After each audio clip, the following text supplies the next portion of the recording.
Bismillahirrahmanirrahim. Assalamualaikum warahmatullahi wabarakatuh. Alhamdulillah, nahmaduhu wa nasta'inu wa nastaghfiruh wa na'udzu billahi min syururi anfusina wa min sayyiati a'malina. Asyhadu an la ilaha illallah wa asyhadu anna Muhammadan abduhu wa rasuluh. Sayyidul anbiya'i wal mursalin wa ala alihi wa ashabihi wa man tabi'ahum bi ihsanin ila yaumiddin. Rabbi shrah li sadri wa yassir li amri wahlul 'uqdatam min lisani yafqahu qawli. Subhanaka la ilma lana illa ma 'allamtana innaka antal alimul hakim. Wa la hawla wa la quwwata illa billahil aliyyil azim. Qala muallifu asy-syekh al-imamul Muhammad al-Imam al-Ghazali Muhammad bin Muhammad rahimahumullahu ta'ala wa nafa'na bi barakati ulumihi fid darain amin.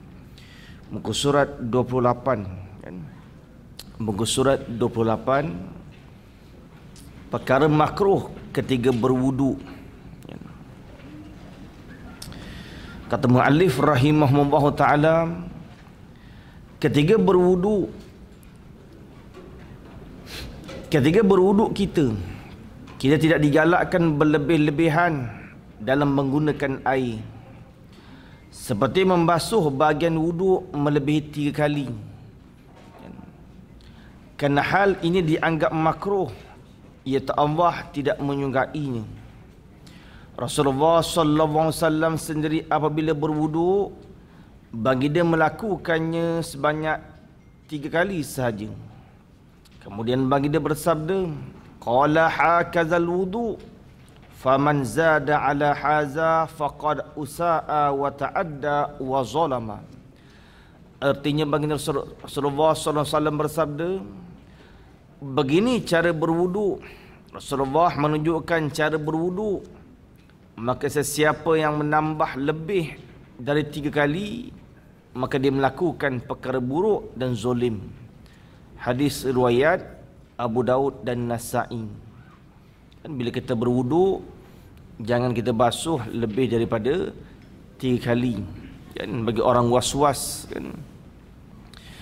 Rasulullah SAW juga pernah bersabda, sayakunu fi hazil ummati qaumun ya'taduna fit tuhur wad du'a. Artinya sabda Rasulullah SAW, akan datang sesuatu kaum dari golongan umat ini, umat Rasulullah SAW ni, yang berlebih-lebihan, yakni melampaui batas dalam berdoa serta bersuci. Bagaimana kita berlebih-lebihan pada berdoa? Ketika kita mintakan doa kepada Allah SWT, kita tidak berada dalam keadaan merendahkan diri, tidak tawaduk. Kan? Ketika kita berdoa memintakan Allah SWT dengan suara yang kuat, kan, dengan suara yang melampau-lampau, ini dikatakan berlebih-lebihan pada berdoa. Bukan dimaksudkan berlebihan pada berdoa kita minta doa yang panjang, tidak. Kan, berlebih-lebihan pada berdoa kita minta doa dengan keadaan sombong. Kan, sepatutnya doa ini kita mintakan dalam keadaan merendahkan diri, tadarruk, tawaduknya. Kita berkata dengan lemah lembut, itu doa. Kan, Imam Katabi menyatakan doa adalah memohon pertolongan. Dan apa itu doa? Suatu permohonan. Kita memohonkan pertolongan kepada Allah SWT, maka hakikat doa itu hendaklah kita menzahirkan sifat fakir. Kan? Sebab doa itu kita mohon pertolongan. Apabila kita mohonkan pertolongan kepada Allah SWT, hakikat doa kita nak menzahirkan sifat fakirnya diri kita sebagai seorang hamba.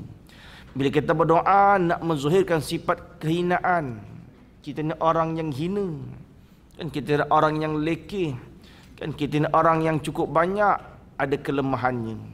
Kan maka bila kita berdoa dengan rasa hinanya, dengan rasa miskin fakirnya, dengan rasa susahnya, dan kita memohonkan hajat kepada Allah SWT. Kan? Tetapi apabila kita berlebih-lebihan berdoa dengan suara yang nyaring, kan, dengan keadaan sombong takabur, itu dikatakan melampaui batasan berdoa. Kan? Serta bersuci, kan, berlebih-lebihan pada bersuci, kita basuh lebih daripada 3 kali tanpa hajat, atau dikatakan berlebih-lebihan pada bersuci. Hadis riwayat Abu Daud, Ibnu Majah, Ibnu Hibban dan Al-Hakim.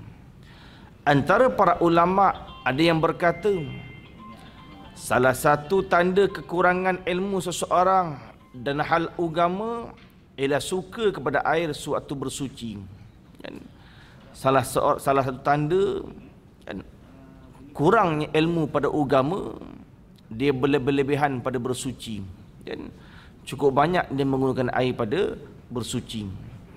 Selain itu, perbuatan mengibaskan tangan supaya airnya yang melekat pada bahagian wuduk yang dibasuh memercik. Diambil air dipercikkan.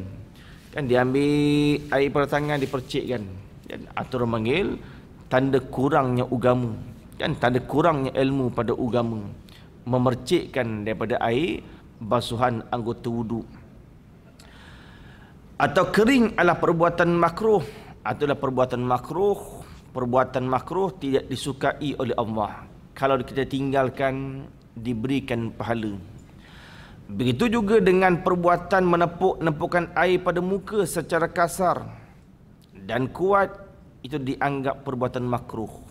Kita cedokkan air dalam tangan, ketika kita nak basuh muka, kita tepukkan secara kuat, kan? Basah orang sebelah. Dan baju dibasah, baju orang sebelah pun basah. Kan kuat sangat tepuknya tu, kan? Atau perbuatan yang makruh tu. Anggapan terhadap bersuci setelah selesai berwudu dan hendak memulakan solat, maka hendaklah seseorang itu terlintas sesuatu pemikiran bahawa dia telah menyucikan tubuhnya yang zuhir.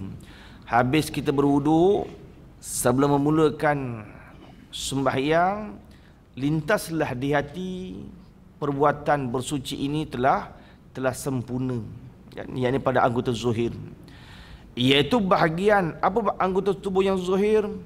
Bahagian yang dapat dilihat oleh makhluk, kan, muka, tangannya, kan, kakinya. Oleh sebab itu hendaklah dia berasa malu di waktu munajat kepada Allah SWT tanpa kesucian bahagian batin atau hatinya. Kan zuhir, anggota zuhir sudah dibasuh bersih, tiba-tiba hati belum dibersihkan, maka hendaklah dia rasa malu dengan Allah Subhanahu Wa Taala. Sebab tempat itulah, yakni hati, yang dipandang oleh Allah Subhanahu Wa Taala. Innallaha la yanzuru ila suwarikum. Sesungguhnya Allah Subhanahu Wa Taala tidak menilik kepada rupa-rupa paras kita ni. Dan wa amwalikum, Allah tidak menilik kepada harta benda. Allah tidak menilik kepada rupa paras, Allah tidak menilik kepada harta kekayaan, kan? Walakin yanzuru ila qulubikum, tetapi Allah tilik pada hati yang ada pada tubuh kita ni, kan? Atau bersihkan hati, wa a'malikum, dan segala amal-amal kita ni. Kita bersihkan anggota zuhir dengan bersuci, kan? Kemudian kita mengaji ilmu tasawuf untuk bersihkan hati, batin, akhlak. Dan agar kesucian hati itu menjadi kenyataan bertaubat, itulah ilmu tasawuf, ilmu tentang soal bersihkan hati, kan? Mudah-mudahan menjadi kenyataan kita bertaubat, kan? Bila kita mengaji ilmu tasawuf, kita beramal. Ada orang mengaji ilmu tasawuf tapi tak beramal, kan? Bila tak beramal, maka hati tidak menjadi suci, kan? Kenyataannya kita bertaubat. Bila kita mengaji lalu kita bertaubat, kan, suci hatinya, kan? Kesempurnaan taubat itu, ulama menyebutkan bagaimana kesempurnaan taubat. Yang pertama-tama semayang sunat 2 rakaat taubat. Setelah semayang sunat 2 rakaat taubat, lalu dia istighfar, minta ampun dengan Allah SWT. Setelah itu dia sembahyang lagi sunat 2 rakaat lagi. Kan setelah dia minta ampun dengan Allah SWT bertaubat, dikerjakan sekali lagi 2 rakaat sunat taubat. Kemudian dia bersedekah. Kan setengah cara bertaubat dia bersedekah. Setelah bersedekah lalu ia bertasbih, subhanallah wa hamdi, subhanallahil azim. Dan dia bertasbih sekurang-kurang 100 kali. Kemudian dia beristighfar, astaghfirullahalazim sekurang-kurang. Dia beristighfar, astaghfirullahalazim sekurang-kurang 100 kali. Itulah kesempurnaan taubat.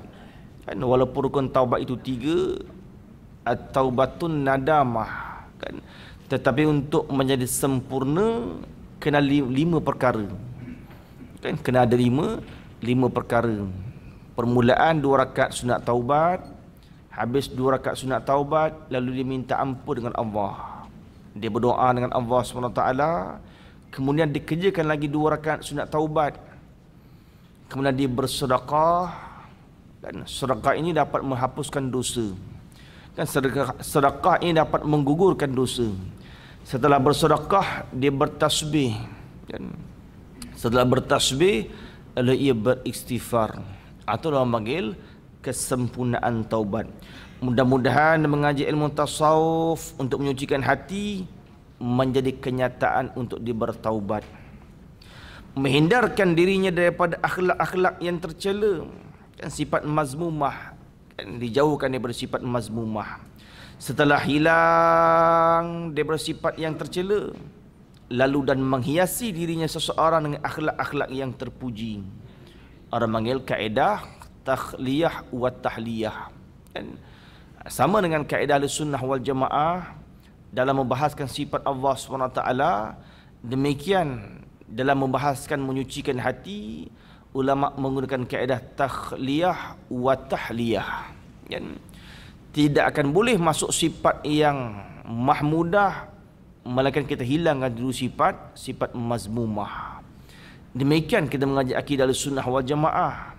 Kan kita sucikan etikad kita daripada perkara yang tidak baik, dan perkara yang tidak layak bagi Allah. Kemudian baru kita hiaskan sifat Allah dengan sifat yang terpuji. Kenapa dibahas sifat salbiyah terlebih dahulu, kemudian baru dibahaskan sifat ma'ani? Kan kalau kita mengaji sifat 20, yang pertama sifat nafsiyah, yang kedua sifat salbiyah, yang ketiga sifat ma'ani. Kan sifat ma'ani itu sifat kepujian, kudrah, iradah. Kan sifat salbiyah, reti sifat salbiyah nak menolakkan sifat yang tak layak, nak sucikan hati. Demikian dalam tasawuf, kita nak hiaskan sifat tawadhu', nak hiaskan sifat tadarru', nak hiaskan sifat sabar, dibuang dulu sifat yang tercela, buang dulu amarah, buang dulu sifat takabbur, dibuang dulu sifat yang riak, sifat sum'ah, dia buang dulu. Ini kaedah takhliyah namanya. Kan kaedah takhliyah. Umpama cawan yang sudah berisi airnya, kita nak masuk air lain takkan mungkin. Kan maka dicurah dulu airnya, kemudian baru kita masukkan air yang lain. Demikian hati ni. Kalau hati masih lagi sifat amarah, tidak akan boleh dihias dengan sifat sabar. Kan kalau hati penuh dengan takabur, tidak akan ada sifat tawadhu'.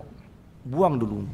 Nanti dikatakan, kan, kita buang sifat yang tercela, kita hiaskan akhlak yang terpuji.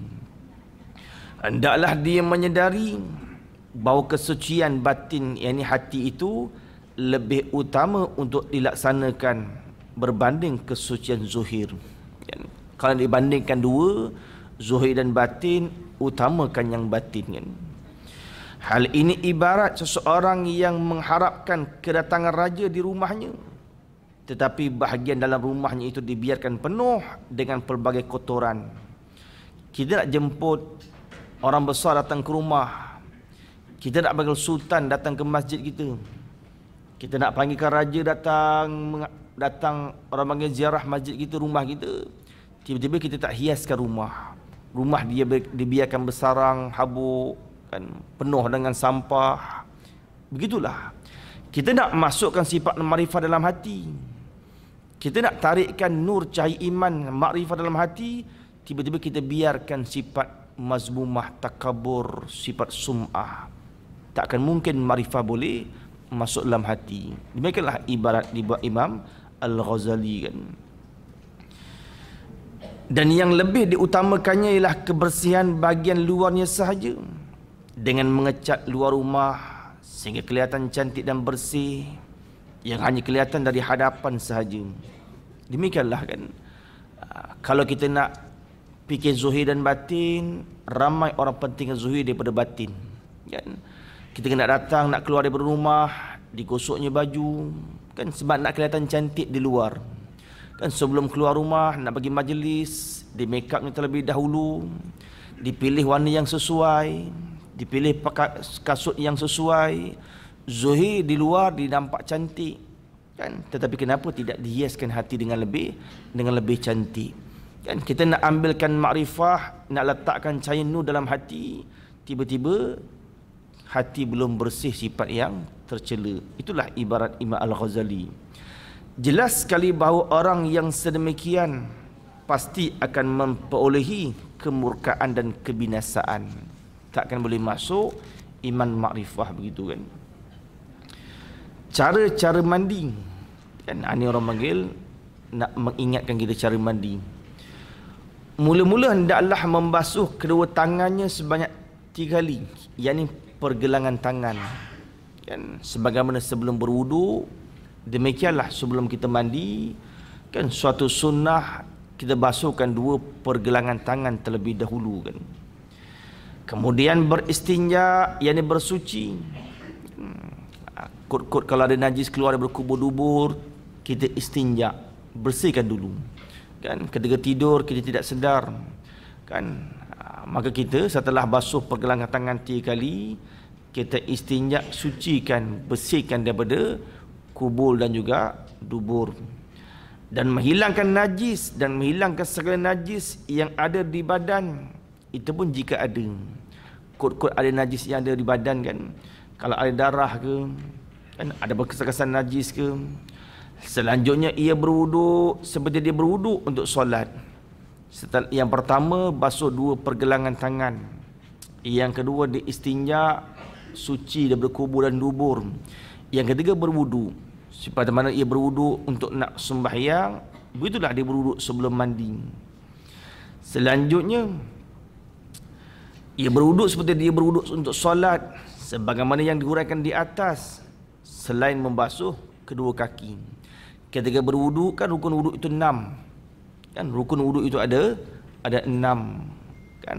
Rukun wuduk yang kelima membasuh kaki sehingga 2 mata kaki kan. Ketika ia berwuduk untuk mandi, maka tinggalkan basuh kaki kan, tinggalkan basuh kaki kan. Membasuh kedua kaki hendaklah dilakukan pada akhir mandi. Setelah habis mandi, barulah dibasuh. Sebelum keluar daripada tandas bilik air, barulah dibasuhkan kedua kakinya kan. Setelah itu habis sempurna dia mandi, hendaklah ia menyiramkan, ini tata cara mandi kan, kaifiat dia.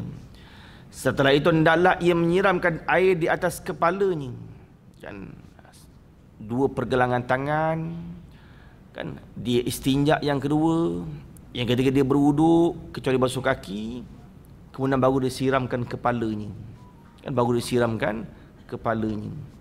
Ini kalau mandi hadas lah kan. Ini kalau mandi hadas, cara mandi hadas syarak mengajarkan kita kan, air yang pertama-tama turun pada kepala kan. Kalau mandi hadas, air turun pada kepala kan.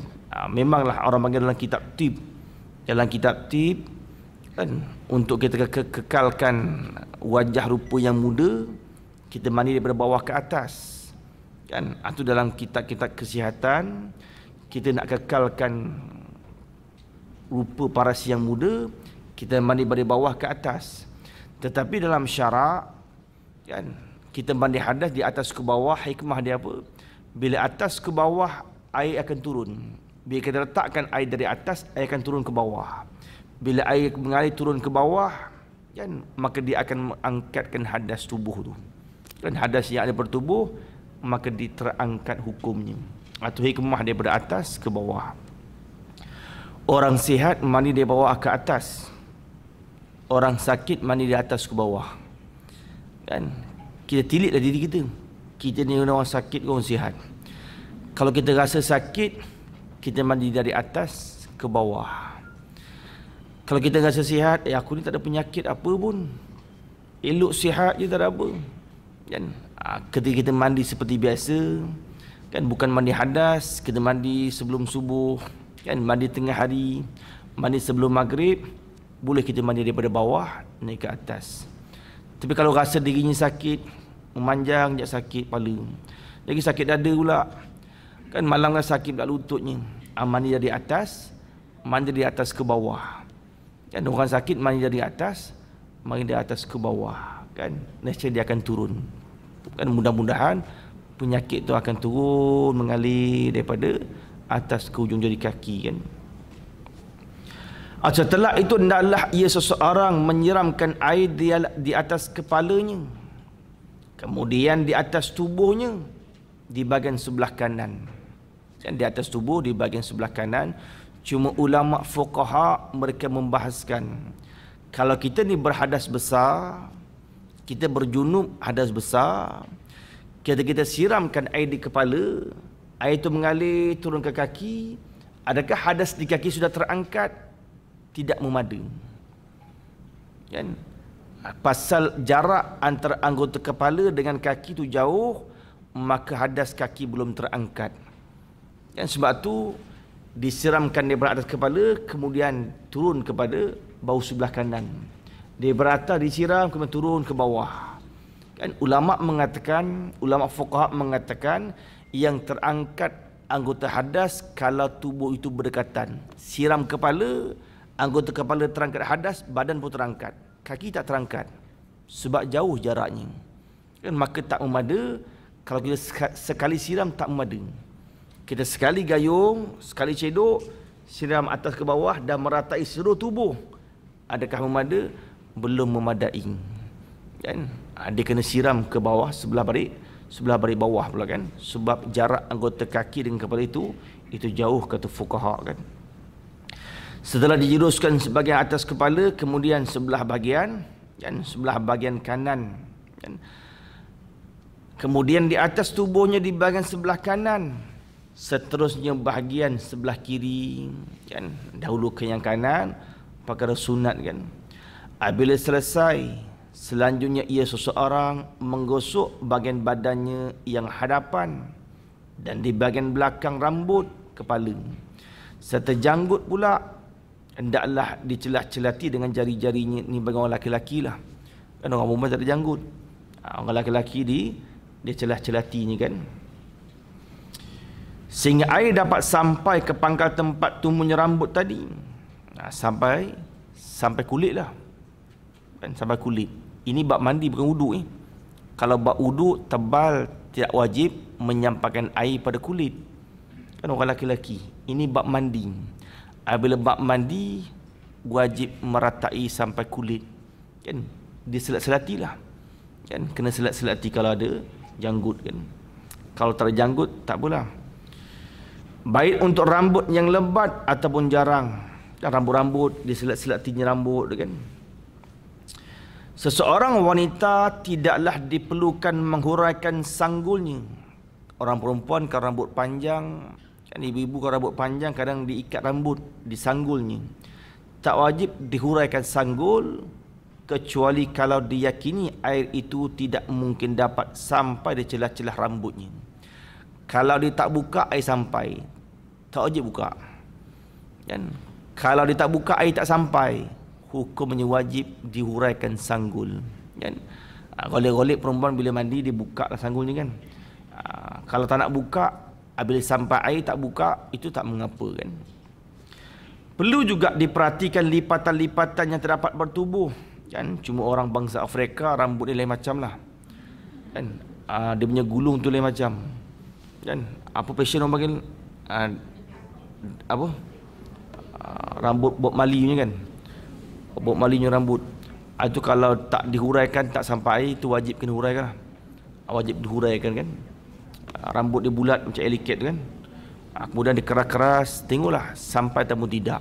Kan digosok-gosok begitu kan. Sekarang dah ada alat dah. Kan macam-macam alat kan. Ada gosok belakang badan semua boleh. Mandi itu menjadi wajib hukumnya kena 4 perkara. Kan? Mandi wajib sebab datang 4 perkara. Iaitu kerana keluarnya air mani. Kan? Sama ada dengan bersetubuh ataupun kerana syahwat. Kerana bertemunya, yang kedua kerana bertemu dua kemaluan, yang bersetubuh. Bukan semata-mata bertemu. Jangan kita faham sebab mandi wajib yang kedua semata-mata bertemu alat laki-laki dengan perempuan, itu tidak mandi wajib. Semata-mata bertemu tidak wajib mandi. Dalam kurungan dia kata bersetubuh. Kan? Maksud bertemu dua alat kelamin laki-laki perempuan, yakni bersetubuh sekurang-kurang masuk qadar khasyafah. Kan sekurang-kurang masuk qadar khasyafah, maka diperwajibkan mandi. Yang ketiga kerana haid. Ini khusus bagi orang laki-laki, bagi orang perempuan lah. Laki-laki pula. Laki-laki tak ada darah haid. Kan? Dia buasir dia lah.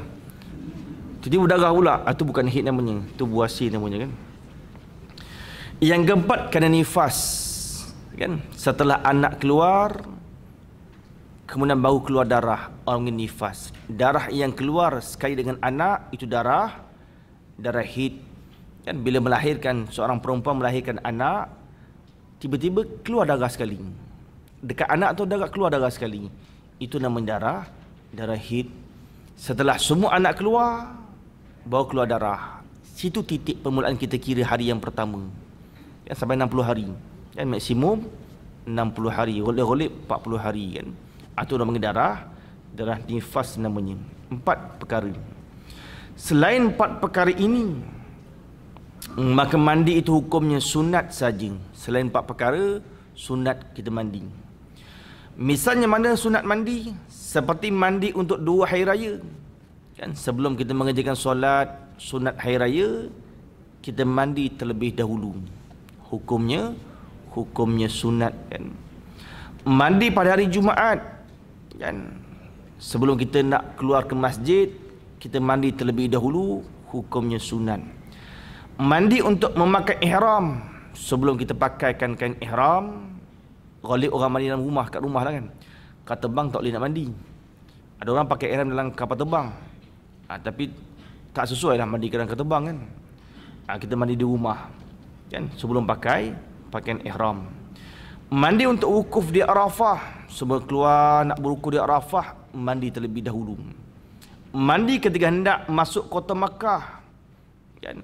Sebelum masuk kota Makkah, kalau ada tempat perhentian atau tempat mandi, sunat kita mandi. Dan mandi untuk orang yang mandikan jenazah. Orang mandikan jenazah ni je lain. Ini selepas. Yang tadi semua sebelum. Ini selepas. Jadi sebelum hari raya, sebelum Jumaat, sebelum mandi orang mandikan jenazah selepas dimandikan jenazah, balik sunat dimandi. Ini waktunya selepas. Yang tadi semua waktunya sebelum.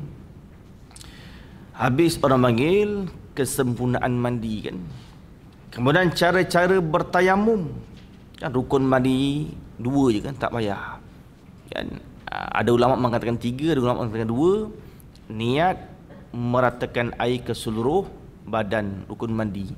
Rukun wudu itu 6, rukun mandi itu 2. Rukun tayamum ada 4 kan. Cara-cara bertayamum, sesiapa yang uzur sehingga tidak dapat menggunakan air kan, 2 sebab. Yang pertama sebab hissi, yang kedua sebab maknawi. Sebab hissi memang tak ada air sungguh. Itu sebab hissi namanya. Memang tempat kita langsung tak ada air. Yang kedua sebab maknawi. Sebab maknawi air ada, tapi kita tak boleh menggunakan air sebab sakit kan, sebab maknawi namanya kan. Sesiapa yang uzur sehingga tidak dapat menggunakan air, sama ada kerana memang tidak menjumpai air sesudah berusaha mencarinya, ini sebab hissi. Bila air tak ada, tak boleh terus tayamum. Kena cari dulu. Kena cari terlebih dahulu haddul ghaus, hadul kurub. Kan? Hadul kurub. Kena cari turun bawah, tengok kiri kanan. Kan? Kena cari terlebih dahulu. Atau kerana ada sesuatu penghalang yang menyebabkan ia tidak dapat sampai ke tempat air. Nak pergi sungai, ada buaya pula. Kan? Ada yang menghalang. Kan? Ada pun nak pergi tempat-tempat takungan air, ada pula perompak datang tengah jalan. Kan? Ada sesuatu yang menghalang untuk sampai ke tempat air. Sebab apa? Sebab adanya binatang buas. Kan? Adanya buaya pula kat sungai tu. Kan? Atau adanya harimau. Kan? Atau adanya orang yang menahan dirinya dari pergi. Kan? Dia ada hutang orang. Along cari je. Kalau dia keluar rumah ni memang kena pukul dia. Kan? Ada orang panggil ada perkara yang menghalang. Kan? Dan juga jika air itu ada, tetapi ia memerlukan air itu untuk meminumnya sendiri. Air ada bukan tak ada. Air kat rumah dalam botol, air pipe tak ada. Botol masih ada lagi. Kan kat rumah ada botol-botol air. Tapi kalau dia berwudu, nanti tak dapat minum. Kan air sikit sangat ada. Kalau dia berwudu, air nanti tak dapat nak minum masak nanti. Kan? Atau minuman kawannya yang sedang haus dalam perjalanan musafir. Kalau dia berwudu, kawannya haus tak tertahan. Kan? Itu boleh kita bertayamum. Kan? Atau air itu adalah milik orang lain. Kan? Tetapi dia tidak mahu menjualnya kecuali dengan harga yang melebihi harga yang biasa negeri itu. Kalau kita pergi kedai turun bawah, air ada. Kan kedai kan ada jual air mineral. Bila air tak ada kat rumah, kita pergi kedai beli air mineral. Tiba-tiba waktu tu dijual mahal. Biasa sebotol RM2, dia jual pula RM3. Itu tak wajib. Kan? Gugur kewajipan kan. Boleh dia bertayamum. Ataupun kerana ada luka di tubuhnya, ada sebab sakit yang dikhawatiri, kalau menggunakan air, ianya akan merosakkan anggota yang sakit itu. Kalau kena air, lambat sembuh. Atas nasihat doktor, kan luka tak boleh kena air. Kena air makin sakit, makin merebak kan. Atau makin bertambah penyakitnya, maka bolehlah dia bertayamum. Ini orang panggil tayamum secara maknawi namanya. Dalam keadaan sebagaimana yang disebutkan di atas, hendaklah dia bersabar menunggu masuknya waktu solat yang difardukan. Orang nak bertayamum untuk sembahyang waktu zuhur, kena masuk zuhur terlebih dahulu. Kalau dia tayamum pukul 12.30 hari, kemudian ditahan kentut, tahan kencing, masuk zuhur 1.30 dia pun sembahyang, tidak sah. Dan syarat tayamum kena masuk waktu fardu terlebih dahulu. Kemudian dia menuju ke tanah yang ada mengandungi debu yang suci. Syarat tayamum dalam mazhab Syafi'i tanah yang berdebu. Kan tanah yang ada debu. Kalau pasir tidak memadai. Sebab pasir tidak ada debu. Dia mesti tanah, syarat tanah tu berdebu. Dan debu ini hendaklah debu yang melekat di tanah yang kering. Kan? Jangan ambil tanah lembab. Kan? Tanah lembab orang panggil dia tidak ada, ya, debu tu tidak, orang panggil tidak kering. Di situ hendaklah dia menepukkan kedua tapak tangannya dengan cara merapatkan seluruh jari-jari. 2 kali tepuk kan. Kan dia 2 kali sapu kan. 2 kali sapu. Tepuk yang pertama dirapatkan anak jari.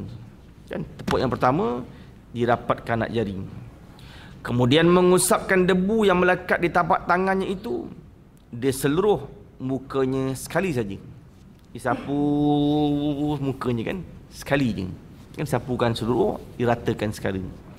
Kalau rasa tepuk tebal sangat kan, dia nipis kan, diketuk biar debu tu jatuh. Kalau tidak nanti macam opera Cina ni, tebal. Debu ni dia tidak seperti air. Kan? Debu ni bukan seperti air.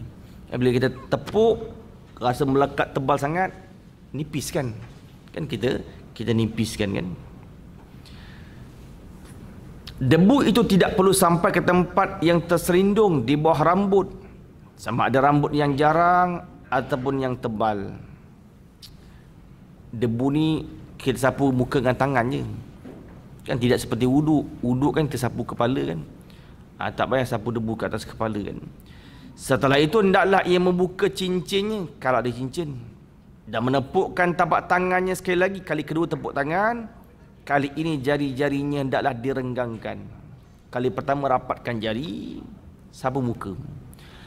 Kali kedua tepuk, renggangkan jari, dibukakan cincin, direnggangkan jari, tepuk kali kedua. Lalu tapak tangan kirinya diusapkan ke tangan kanannya, dan tapak kanannya diusapkan ke tangan kirinya. Jangan sapu di bahagian tapak tangan, nanti jadi mustakmal. Tepuk kali kedua, renggangkan jari, ditarik, sapu. Jangan sapu begini, angkatkan sampai sini. Bila kita sapu tapak tangan begini, sini mustakmal, dah tak boleh sapu ke kiri dah.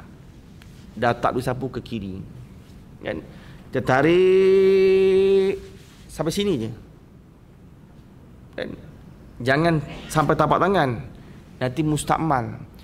Bila anggota sudah terangkat, debu yang jatuh, debu yang melekat, mustakmal kan? Debu yang melekat bila kita sudah angkatkan tangan, gugur jatuh debunya, mustakmal tu kan? Debu yang melekat pada tapak tangan mustakmal. Sebab tu jangan disapukan ke tapak tangan, cukup gini je kan? Baru sapu balik. Yang ada ni sapu kan? Yang ada sapu balik. Atau cara bertayamum kan? Sekali tayamum boleh digunakan untuk sekali solat fardu. Tayamum waktu zuhur, boleh sembahyang zuhur. Masuk asar, air belum ada lagi. Setelah masuk waktu asar, tayamum sekali lagi kan? Tetapi untuk solat sunat dibolehkan berkali-kali dengan menggunakan satu tayamum. Lepas sembahyang fardu zuhur, nak sembahyang ba'diyah rawatib, nak sembahyang hajat, nak sembahyang sunat taubat boleh, nak sembahyang sunat tasbih pun boleh kan? Satu tayamum boleh berkali-kali sunat. Jadi apabila hendak memulakan solat fardu yang berikutnya, hendaklah dia bertayamum semula. Satu tayamum, satu fardu. Kalau sembahyang Jumaat, kena ready lah kan? Rukun khutbah kan fardu. Nak sembahyang, tok khotib turun dari mimbar nak sembahyang, kena ambil tayamum dulu lah. Kena ambil tayamum dulu lah. Yang fardu tu kena ambil tayamum lagi kan? Bahagian ketiga, kebersihan dari lebihan anggota badan. Membersihkan kotoran yang tidak najis.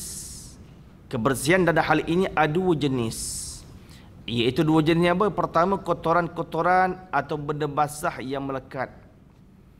Ini bukan benda najis, tapi dibilangkan kotoran, dibilangkan keji kan? Yang kedua, apa-apa yang tumbuh di badan berupa lebihan. Yang pertama, kotoran yang melekat.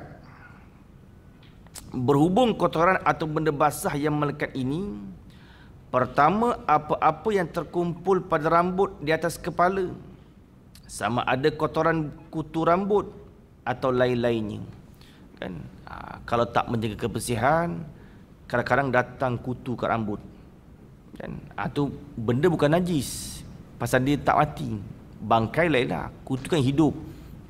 Bila hidup kan tak najis kan? Dulu kita belajar kan, tiap-tiap benda yang ada di muka bumi asalnya semua suci kan? Asalnya semua suci. Tiba-tiba ada di rambut tu kutu, atau orang panggil kan, orang panggil kotoran yang melekat namanya. Membersihkannya dari kotoran ini adalah sunnah kan? Iaitu dengan cara mandi. Kita mandi, bersihkan, menyikatnya atau minyakinya agar hilang apa-apa yang tidak sepatutnya ada di situ, dan agar nampak kemas kan? Letakkan minyak dan mandi, sikatkan rambut. Kalau ada kutu, dia sikat rapatnya lah kan? Sikatnya rapat-rapat kan?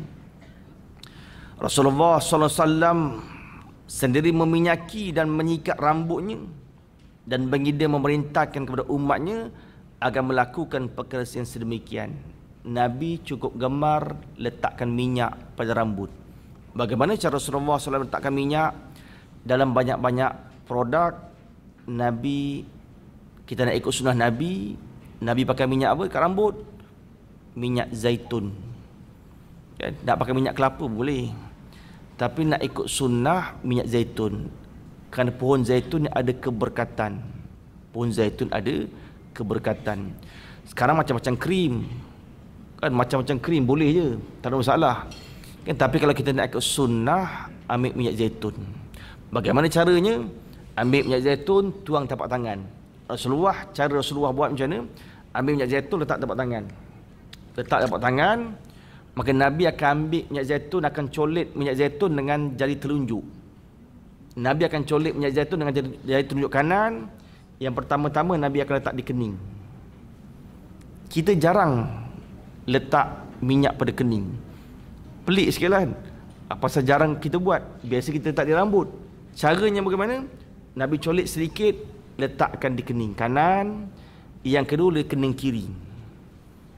Kening pun kena kemas, sunnah kan. Kemudian diambil letakkan bawah bibir. Oh, ni orang lelaki lah. Orang lelaki dia janggut sepat.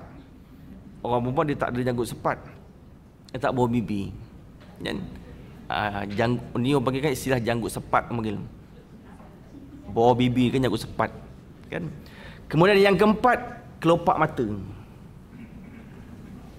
Kelopak mata ni, kelopak mata Nabi letakkan minyak zaitun. Yang kelima, baru Nabi sapukan pada janggut. Yang kelima, Nabi sapukan janggut. Yang keenam, baru Nabi sapukan berrambut. Itu cara sunnah Rasulullah SAW. Sekurang-kurang sekali kita buatlah kan. Bila kita dah tahu, sekurang-kurang sekali lah. Jangan seumur hidup 80 tahun tak pernah buat. Sekurang-kurang sekali lah. Kita balik rumah, cari minyak zaitun kan. Cari minyak zaitun. Yang pertama-tama, kening kanan, kening kiri, bawah bibir, kelopak mata, janggut dulu, kelopak mata, baru rambut. Begitulah sunnahnya. Nabi sentiasa pergi ke mana bawa sikat suatu sunnah kan. Nak hilangkan kelemamu, ambil lemon tak apa. Nak hilangkan kutu, ambil lemon lah kan. Ambil lemon, diperahkan ke air suam, sapulah. Dibiar sekejap kan. Dibilaslah sapu. Kalau ada kutu lah kan. Kalau ada anak-anak kutu ke asrama kan, duduk mana-mana, yang paling senang ambil buah lemon lah, paling senang. Yang kedua, kotoran-kotoran atau daki-daki yang melekat di celah-celah telinga, hendaklah diusap bahagian mana yang nampak di luar.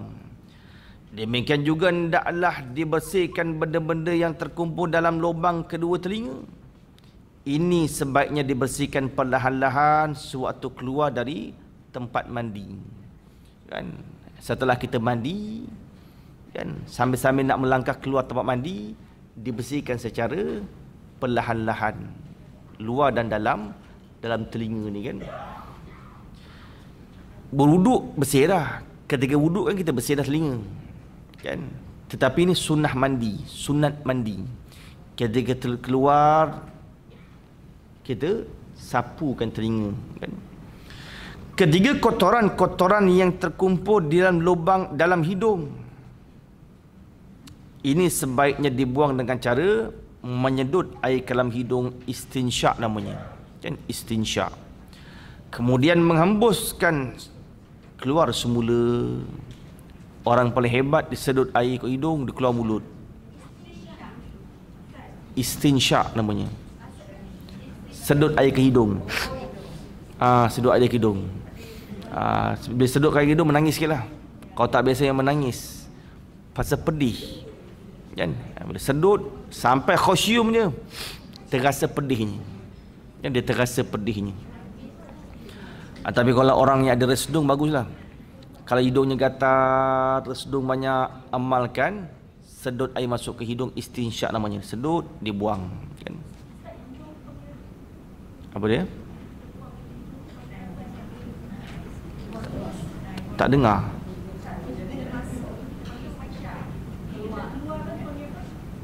Istinsyak tu sedut air ke hidung, kita buang balik lah, tu istinsyak. Buang lah. Tak, istinsyak tu kita sedut terbuang balik, itu istinsyak. Atau istinsyak.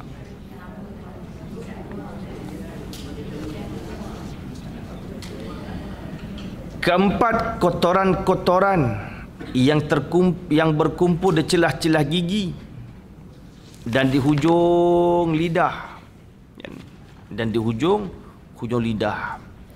Kotoran-kotoran terkumpul di celah-celah gigi dan di hujung lidah ini sebaiknya dibersihkan dengan cara bersugi, menggosokkan gigi serta berkumur-kumur.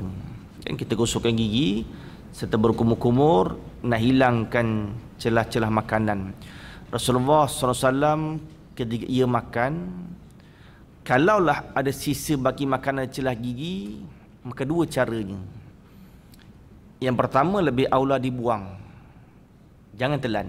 Dan lepas makan kita terasa kan, lebih-lebih lagi kalau giginya dah tak ada kan, atau gigi orang jarang-jarang kan, kita makan terasa ada melekat lah. Yang pertama dia dua cara. Yang pertama, lebih aula dibuang, jangan telan. Yang kedua, kalau nak ditelan mesti dicampur dengan air liur terlebih dahulu. Jangan terus telan, terasa celah gigi, campur dengan air liur. Kita campur dengan air liur, bila dicampur dengan air liur, baru ditelan. Kalau nak dia dibuang, nanti orang sebelah nampak lain pula kan. Kalau seorang-seorang tak pula. Kalau nak dibuang pun, nanti orang sebelah kata apa pula. Kalau nak telan, mesti dicampur dengan air liur. Campur dengan air liur baru telan kan. Atau hikmah, ada hikmahnya kan, supaya tidak memberi mudarat kepada penyakit. Sebaiknya lepas kita makan bersugilah kan. Kita bersugi, kod lentang lah kan sugi. Kan sunat dalam bersugi, kita berus secara lentang, dan sebelum habis sugi kita gosokkan lidah secara menegak. Gigi lentang, lidah menegak, lalukan pada lidah, kan suatu sunnah. Hilangkan, orang panggil, kesan bekas-bekas makanan di hujung lidah. Kelima, kotoran-kotoran yang terkumpul pada janggut atau kutu-kutu yang terdapat padanya pada janggut, kalau adalah kan, kalau tidak diperhatikan, ini sebaiknya dibersihkan dengan cara mandi atau dengan menyikatnya kan. Sunnah janggut disikat ni. Sunnah janggut disikat. Habis sikat kan. Tapi ni ciput je lah, sikit je lah kan. Kan dia, kalau orang tebal tu kan, dia sikat janggutnya kan, satu sunnah sikat pada janggut kan. Adapun membiarkan janggut itu tidak teratur semata-mata dengan tujuan supaya nampak zuhud, habis menggerbang janggut dia kan, niatnya orang nampak zuhud katanya kan, ataupun kurangnya perhatian terhadap keindahan tubuh, dia ni malah nak bercara kan, malah nak cara tubuh ni, maka itu adalah dilarang kan. Syarat Islam larang begitu. Tetapi kalau membiarkannya janggut itu kerana kesibukan sebab memperhatikan sesuatu yang lebih penting, dia ni orang sibuk kan, dia jarang perhatikan, maka hal itu tidaklah dilarang, bahkan disukai, yakni mahbub, perkara yang disukai. Kerana persoalan ini adalah berkaitan dengan perkara batin yang berlaku antara seseorang hamba dengan Allah Azza wa Jalla, hatilah kan, sama niat ikut sunnah Nabi ataupun nak nampak orang zuhud, atau berdasarkan hati batin. Sedangkan yang bercampur adukkan tentulah tidak akan beruntung walau bagaimana pun juga keadaannya kan. Ada setengah riwayat sahabat cukup segenggam dipotong. Satu riwayat setara mana kita nak bela janggut, satu riwayat sahabat dipegang satu genggam, dia tak lebih daripada segenggam dipotong. Satu riwayat kan. Ada riwayat yang dibiarkan panjang, ada sahabat lain dibiarkan panjang begitu kan. Ikutlah kita selesa yang mana, kita selesa mana kan. Keenam, kotoran-kotoran yang terdapat di celah-celah jari bahagian luar. Dahulu orang-orang Arab tidak membersihkannya, sebab itu dibiarkan tangannya tidak berbasuh setelah selesai makan. Ada zaman Arab jahiliah lah Orang Arab jahiliah walaupun makan tak basuh tangan. Bila tak basuh tangan, celah-celah makanan melekat hujung-hujung kan. Jadi kotoran-kotoran itu berkumpul situ. Lalu Rasulullah sallallahu alaihi wasallam menyuruh mereka supaya membersihkan jari-jari mereka. Kan hari ni kita sebelum makan basuh tangan, selepas makan pun kita basuh tangan. Ketujuh, membersihkan hujung-hujung jari bahagian dalam seperti kotoran yang ada di bawah kuku. Kan kita bersihkan hujung jari, kotoran yang ada bawah kuku kan. Rasulullah sallallahu alaihi wasallam menyuruh bangsa Arab membersihkan semuanya tu sebab agaknya tidak pernah dipotong dengan gunting, sehingga banyak kotoran-kotoran yang terkumpul. Orang Arab dia malas potong kuku. Ni zaman jahiliah lah. Dia malas potong kuku. Bila kukunya panjang, kalau dia kukunya panjang, nanti dia bergulung. Tu yang kuning, lepas kuning dia hitam dah. Kan dakinya penuh begitu kan. Sebablah kita bila kita makan, satu sunnah kita jilat jari. Kan?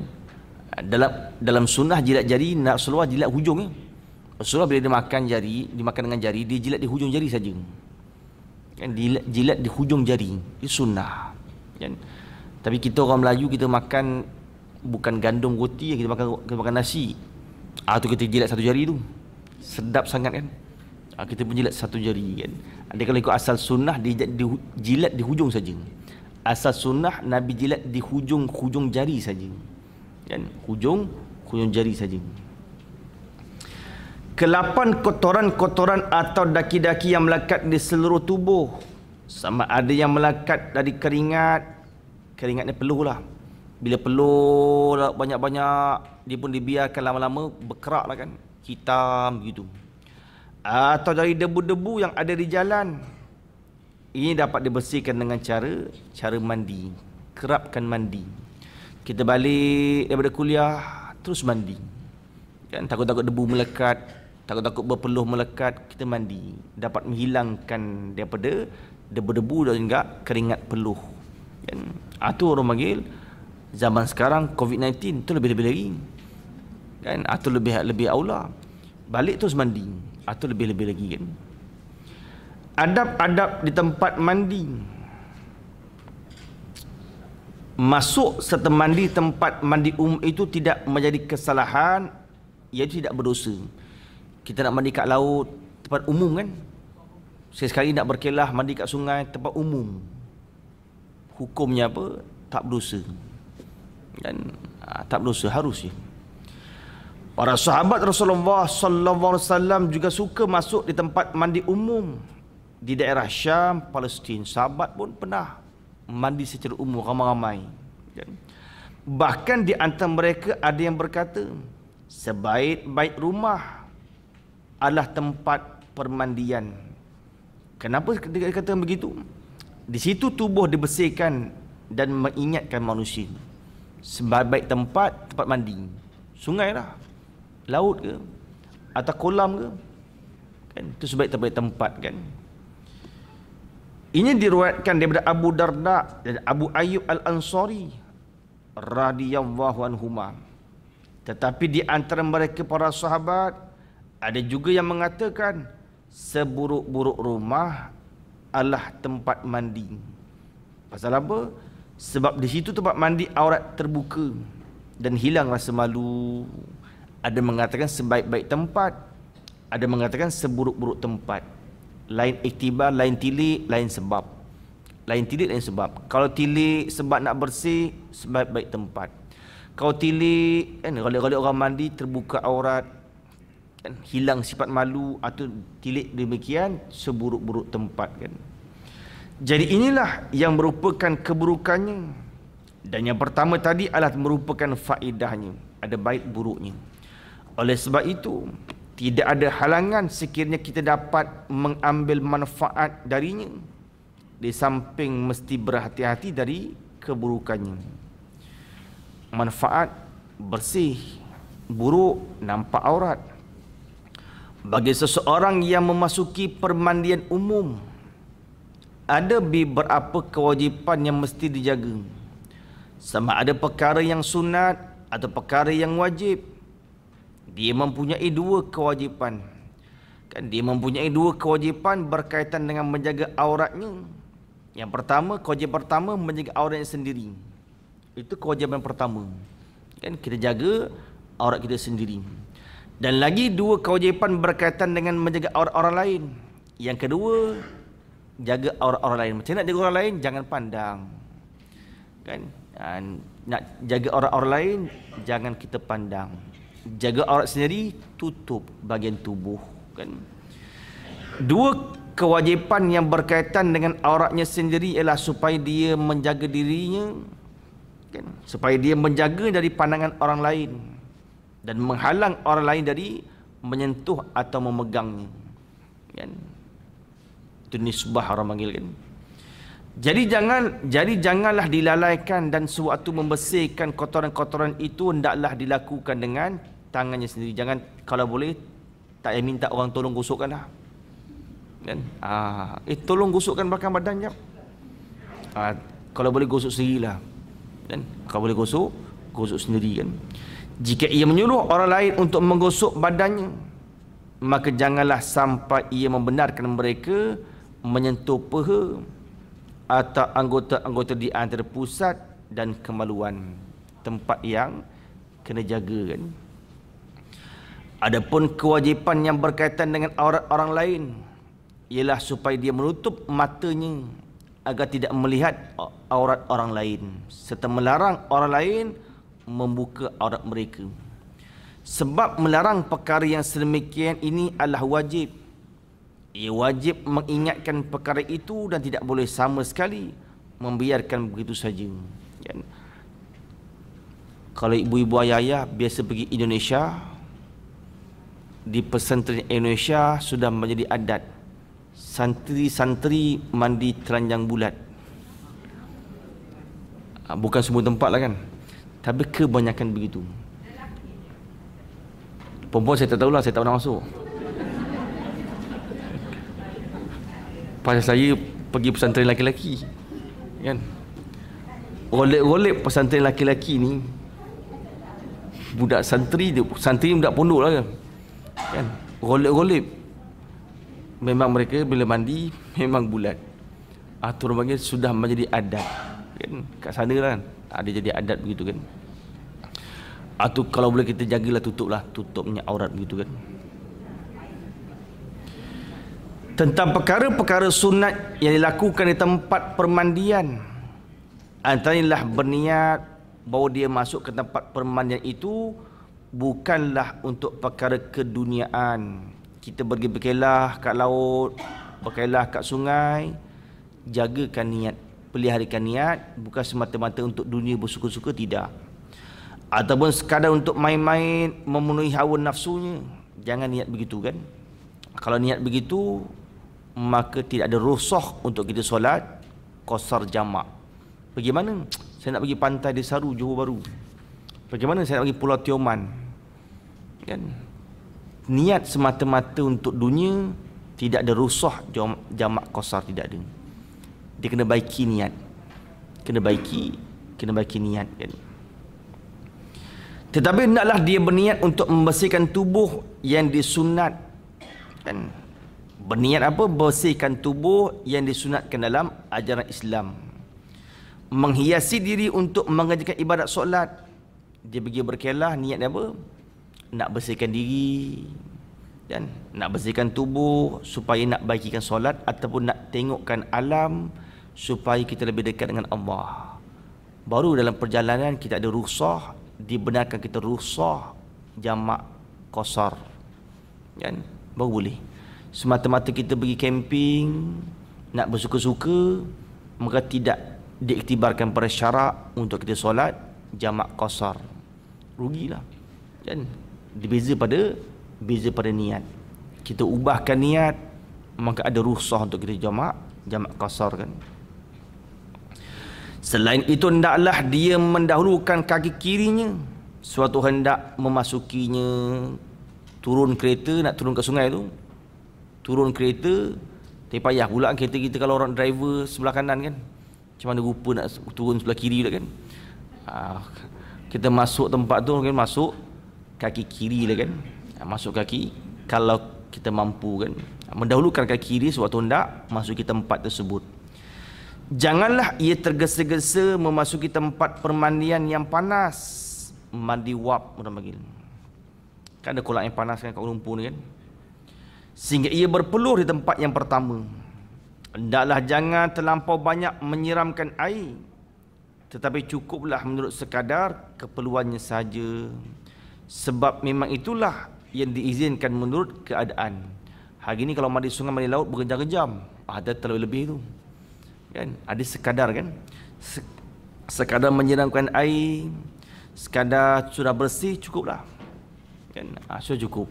Kan? Hari ni orang nak kan, orang nak relax kan, nak ambil angin, tu lain dah tu. Dan kalau berlebih-lebihan, andai kata diketahui oleh penjaga tempat itu, dia tentu akan menjadikannya marah, terutama bahagian air yang panas, sebab ianya memerlukan belanjaan tinggi dan penjagaan yang rapi. Ini bukan kolam semula jadilah, ini kolam mandi air panas, mandi wap kan. Kalau kita pergi spa dari mandi wap kan, jangan berlebihan lah. Nak lebih kena bayar lebih lah. Demikian juga hendaklah dia mengingati betapa panasnya api neraka dengan membandingkannya dengan kepanasan air di tempat mandi itu. So boleh-boleh kita mandi air panas, ingatkan kalau kita bandingkan api neraka jauh berbeza kan. Syarat didik supaya hati tak lalai kan, syarat suruh buat perbandingan supaya hati tidak lalai. Dalam kita berseronok kan, jangan terlupa Allah SWT kan. Kadang kita berseronok camping, terlupa kita. Dan dia menganggap dirinya seolah-olah sedang dipenjarakan di dalam tempat yang panas untuk beberapa ketiga. Kita merasakan, kita bandingkan dengan hari kiamat, dan kita merasakan kita dipenjarakan di tempat yang begitu panas. Kemudian membandingkannya dengan api neraka Jahannam, sebab tempat permandian itu hampir serupa dengan apa yang ada di neraka Jahannam, iaitu di bawahnya ada api dan di atasnya gelap gelita. Na'udzubillah bagi ahli neraka, bila mereka dilemparkan ke dalam neraka, api itu seperti lautan air. Kan kita masuk terjun laut, air. Orang yang dilemparkan masuk neraka seperti itulah, lautan api, bawahnya lautan api. Maka bila kita mandi tempat-tempat umum, kita ingat perbandingan akhirat. Kalaulah dimasuk, tapi janganlah kan, kalaulah diazab begini, tak tertahan, panasnya tak tertahan. Kita memohon perlindungan Allah dari azab seksa yang sedemikian. Tidak menjadi kesalahan kalau kita berjabat tangan dengan orang yang masuk dan kita mengatakan afaqallah, semoga saudara diselamatkan oleh Allah. Tapi musim Covid tak boleh jabat tangan lah, bukan musim ni kan. Habis jadi bolehlah kita berjabat tangan. Juga tidak menjadi halangan kalau seseorang itu menyuruh orang lain untuk menggosok-gosokkan badannya atau memicit-micit belakang tangan atau kakinya. Tak salahlah kalau kita nak, ibu-ibu nak pergi spa, ada orang tu picit-picit badan kan, tolong picit-picit kaki, digosok-gosok, tak salah kan. Syarat tidak membilangkan satu kesalahan. Bila telah selesai mandi dan keluar darinya, hendaklah dia bersyukur kepada Allah Azza wa Jalla kerana telah memperolehi nikmat itu. Jangan terlupa balik daripada kita berkelah, balik keluar dari laut sungai, jangan terlupa kita bersyukur. Ketika mandi kita bandingkan dengan akhirat, kita keluar syukur nikmat. Menurut kesihatan atau ilmu kedoktoran, dimakruhkan menuang air sejuk di atas kepala ketika keluar dari tempat permandian air panas atau meminumnya. Kalau kita mandi kolam air panas atau kita mandi air panas yang dibuat bukan semula jadi, nak keluar tempat mandi air panas, hukumnya makruh tuangkan air sejuk. Kan terasa panas kan? Bila kita nak sejukkan sikit badan, ambilkan air sejuk, tuang atas kepala, hukumnya makruh, ada mudarat. Atau ambil air sejuk, minum. Lepas kita mandi air panas, jangan terus minum air sejuk, hukumnya makruh. Dan sudah tentu ada mudarat. Sebab tu syarat bilangkan makruh, tinggalkan begitu. Bagi badan tu bila mandi air panas, tunggu sejuk. Lepas kita keluar tempat mandi air panas, tunggu sejuk, barulah kita boleh minum air kan. Bagi kaum wanita memasuki tempat permandian umum itu adalah dimakruhkan. Orang perempuan masuk tempat umum hukumnya makruh. Melainkan kalau ada perkara darurat yang memaksanya perempuan, dan ini hendaklah dilakukan dengan menutup semua badannya dengan sempurna. Orang perempuan bila nak pergi tempat umum permandian, kalau nak pergi juga kena tutup seluruh badannya, sebab itu dikatakan aurat kan. Yang pertama, apa-apa yang tumbuh pada badan berupa lebihan. Ya, dua perkara kan. Berhubung masalah di atas terdapat 8 jenis yang berkaitan dengannya. Pertama, rambut kepala. Kan rambut tumbuh kan. Rambut itu tidak menjadi kesalahan kalau dicukur atau dipendekkan bagi seseorang yang menginginkan kebersihannya. Dan tidak menjadi kesalahan kalau ia dibiarkan panjang bagi orang yang rajin meminyaki serta menyikatnya. Kalau nak bela panjang, nak simpan rambut panjang, kena rajin sikat lah. Rajin letak minyak zaitun lah lebih baik. Minyak zaitun kan? Sikat dan letak minyak kan. Kalau rasa tak boleh uruskan rambut panjang kan, besar rambut tu, lebih elok dipotongkan pendek kan. Kedua, misai. Ini orang laki-laki lah. Disunatkan memotong misai yang telah panjang melebihi bibir. Bukan cukur, potong. Sunnah Nabi misai itu dipotong, bukan dicukur. Kan dipotong. Bukan dicukur. Potong misai. Kan yang telah panjang melebihi bibir. Tetapi tidak menjadi kesalahan membiarkan kedua hujung tidak menjadi kesalahan dibiarkan misai itu panjang hujung kiri dan kanan. Macam orang Gusti tu. Dia begini kan. Dia begini. Istilah orang Melayu ni ada nama kan. Istilah orang Melayu tak ada nama misai hujung dibiarkan panjang tak mengapa kan. Tapi kalau masuk bibir sunat potong lah kan. Payah pula nak makan, kena selak kan. Kalau panjang sangat misai kan, kena selak pula nak makan kan. Kan payah pula kan nak ngunyah-ngunyah gitu. Ketiga, bulu ketiak. Ini semua adalah perempuan lelaki ni kan. Ketiga, bulu ketiak. Disunatkan mencabutnya bulu ketiak setiap 40 hari sekali. Tempoh yang paling lama 40 hari. Jangan lebih 40 hari. Kalau lebih 40 hari balik ni terus cabut ni. Jangan terlupa tu. Lebih sedikit harinya lebih baik. 40 hari lebih, 43 hari, 41 hari, itu lebih baik kan. Sekarang dah moden dah, jangan risau kan. Tak tahu apa nama tu, sapu je dia tampal dengan kain, dia serap sekali, habis. Cabut satu-satu menangis kan. Kalau ada orang dia tak tahan, cabut satu, ya Allah, menitis air mata, menangis-nangis dia, sakit kan. Bulu ketiak disunat cabut kan, bukan gunting ni. Bulu ketiak sunat dicabut kan. Orang dulu pakai kapur je zaman dulu kan. Zaman dulu dia letak bedak atau letak kapur dicabut. Zaman sekarang dia dah ada moden dah kan. Keempat, bulu kemaluan. Disunatkan mencabutnya bulu kemaluan sama ada dengan mencukur atau mencabut dengan kapur. Kalau rasa nafsu tu kuat sangat, cabut. Kalau rasa nafsu sederhana, cukur. Dalam jangka waktu yang tersebut tadi 40 hari. Jangan lebih daripada 40 hari. Kan nak cabut atau cukur, tengok diri sendiri. Kalau kita rasa aku ni kan syahwat aku lain macam ni kan, maka dicabut.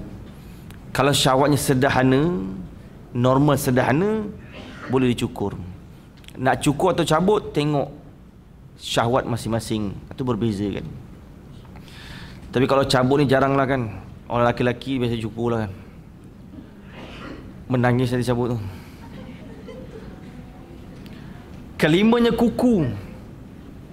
Memendekkan atau memotongnya kuku adalah disunatkan. Hukumnya hukum sunat kan. Sebab ianya kuku kelihatan amat buruk sekali apabila panjang. Rupanya apa kan? Kuku panjang sangat rupa macam pontianak pun ada.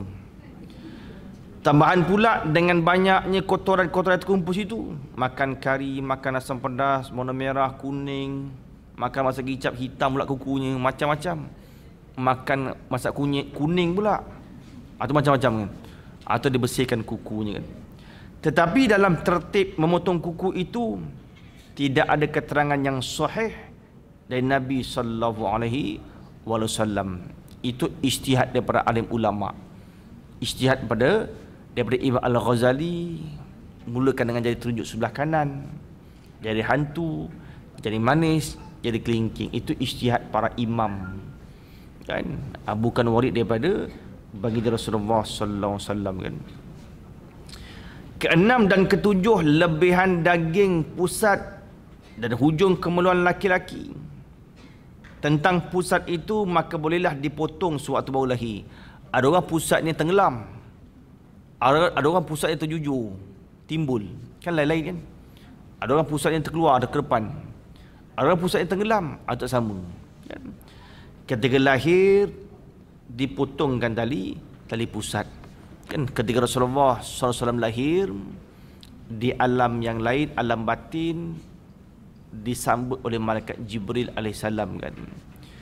Maka yang memutuskan tali pusat di alam lain itu malaikat Jibril. Di alam dunia, siapa bidan yang menyambutkan Rasulullah SAW? Asy-Syifa, ibunya Abdurrahman bin Auf kan. Bidan yang terkenal ketika itu namanya Asy-Syifa, ibu Abdurrahman bin Auf. Dibersihkan, dimandi, dibalut dengan kain yang bersih. Asy-Syifa bawakan Rasulullah ketika itu berjumpa dengan atuknya Abdul Muttalib ketika sedang tawaf di Kaabah. Khilaf riwayat, kata setengah baru 2-3 bulan mengandung, meninggal Abdullah di Madinah. Sakit sebulan di Madinah kan. Kemudian Aminah mengetahui hal tersebut, Aminah utuskan Haris. Belum sempat Haris sampai di Madinah, maka Abdullah wafat. Kata setengah setelah lahir kan, setelah Rasulullah lahir 2 bulan, maka wafatlah Abdullah. Khilaf riwayat kan. Ketika umur Rasulullah 8 tahun, meninggal pula atuknya Abdul Muttalib pada umur 95 tahun. Abdul Muttalib umurnya panjang kan. Atuk Rasulullah Abdul Muttalib umurnya panjang, ada riwayat mengatakan 95 tahun kan. Adapun hujung kemaluan lelaki itu, cara membersihkannya lah dengan dikhatan. Berjawi. Khotan sunat kan, orang laki-laki kan, cara nak bersihkan hujung kemaluan bersunatlah berjawi. Ini dapat dilakukan di waktu anak itu berumur 7 hari. Ghalib orang Arab dia sunat anaknya waktu kecil. Budaya orang Arab sunat anaknya waktu kecil. Budaya orang Melayu sunat anak dah sekolah. Dia simbah air, bomba datang pancut dan lori kan. Ada pemain kompang tuntang sunat. Boleh juga, ada riwayat juga mengatakan begitu kan. Boleh. Nak sunat ketika kecil pun boleh, nak sunat ketika umur 7 tahun pun boleh. Kan tak ada masalah. Jangan 40 tahun baru sunat. Atau terlalu lebih tu kan. Atau kalau masuk Islam lain lah. Kan orang masuk Islam lain. Andai kata dia khawatiri akan membahayakan anak itu jika dia kata di waktu kecil, maka lebih baik jika dilewatkan sehingga agak besar. Yang tengok dah 8 tahun, tengok dah 7 tahun, dikhatankan anak tu kan. Ke-8, kalau dalam fiqh mazhab Syafi'i, laki-laki hukumnya wajib. Orang laki-laki lah kan. Yang ke-8, bulu yang memanjang dari janggut.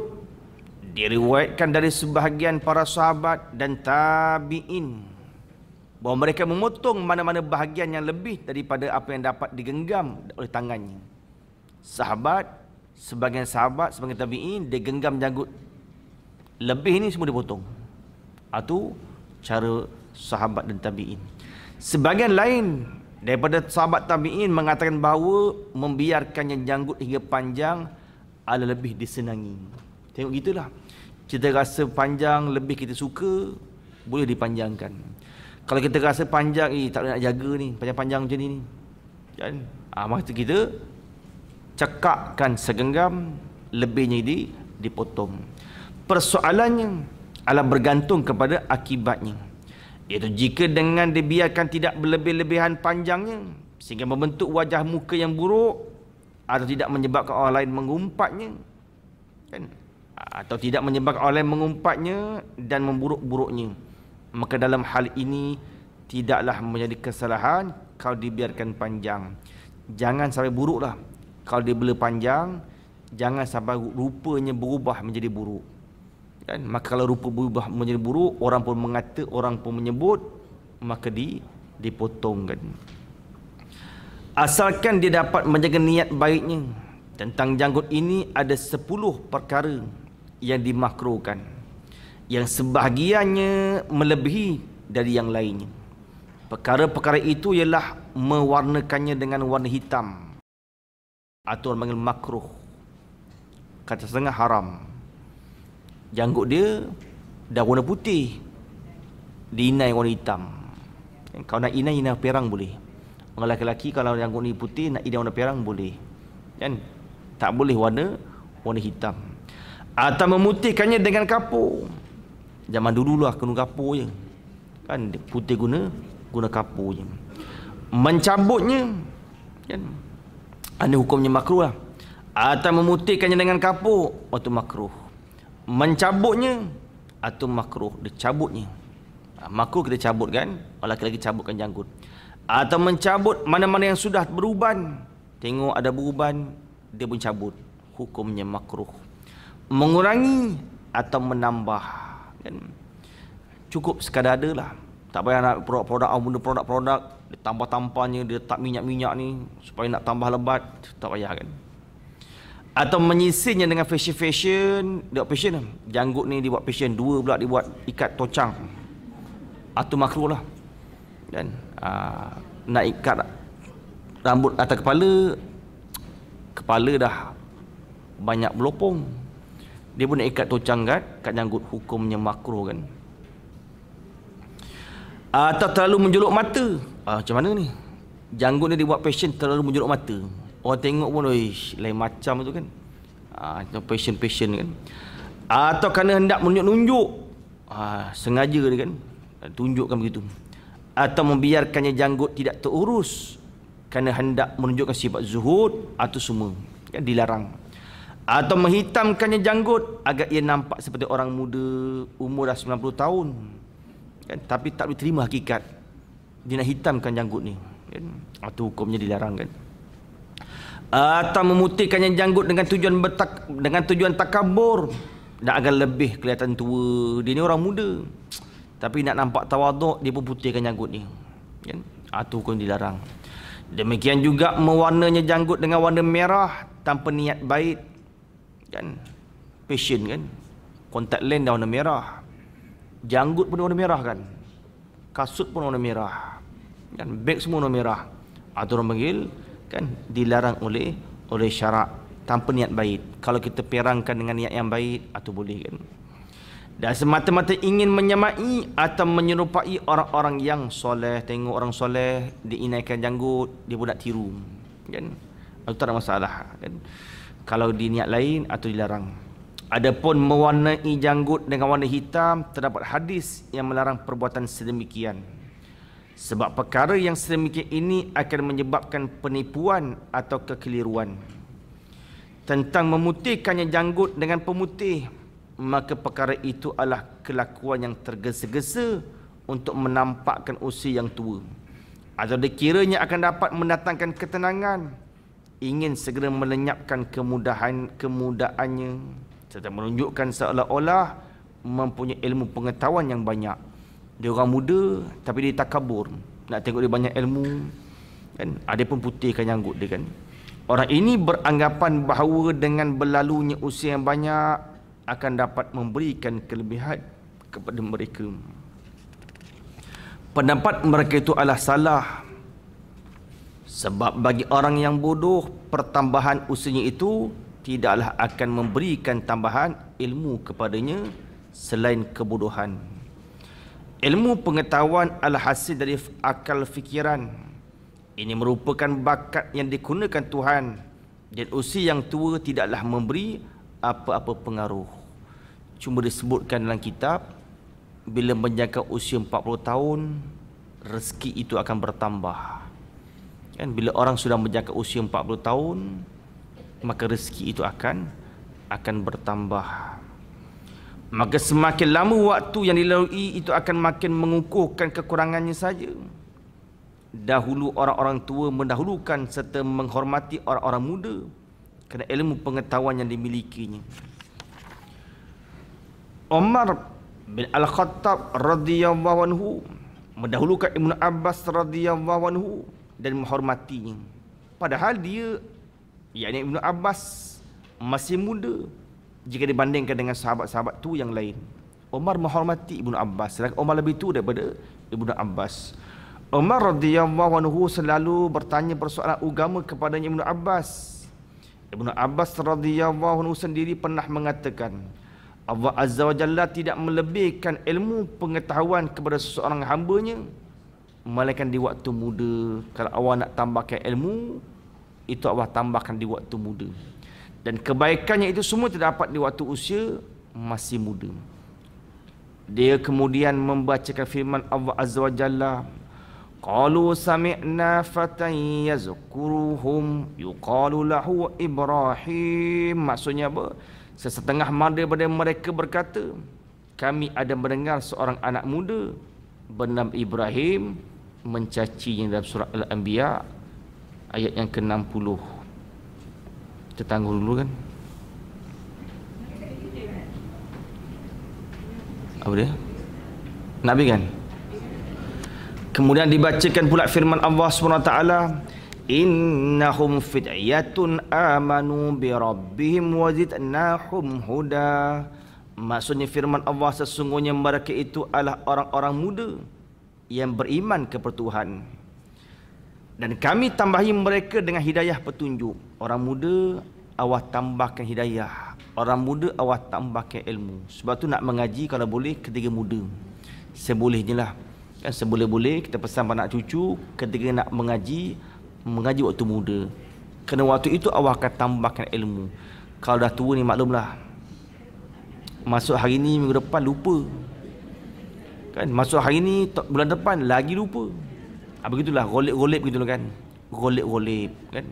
Ada yang ingat, tak masalah, alhamdulillah. Kemudian dibacanya pula ayat wa atainahul hukma sabiyya. Maksudnya firman Allah, dan kami berikan kepadanya Yahya hikmah, kebijaksanaan semasa dia masih kanak-kanak kan. Atau Allah berikan hikmah, Allah berikan ilmu, Allah berikan pengetahuan ketika usia masih muda. Nabi Ibrahim, Nabi Yahya diberikan ketika muda kan. Ayub As-Sakhtiyani pernah berkata, aku pernah melihat seorang tua yang telah berusia 80 tahun mengikuti seorang anak muda dan dia belajar daripadanya. Pernah juga Abu Amr Al-A'la ditanya, patutkah seorang tua itu belajar ilmu pengetahuan dari seorang anak kecil? Dia menjawab, sekiranya perkara itu dilakukan kerana Allah dan kebodohan itu memang buruk untuk dirinya, maka belajar daripadanya adalah lebih layak sekali kan. Tak ada masalah guru kita lebih muda, guru kita lebih tua kan, yang penting niat kita kan. Kemudian rahsia-rahsia solat dan keutamaannya, wallahu subhanahu wa ta'ala alam. Ibu-ibu, ayah jangan terlupa, balik ni ambil minyak zaitun, jangan tunggu bulan depan, terlupa nanti kan, terlupa. Biar kita tahu, ikut selalu sunnah. Allah SWT. Ya.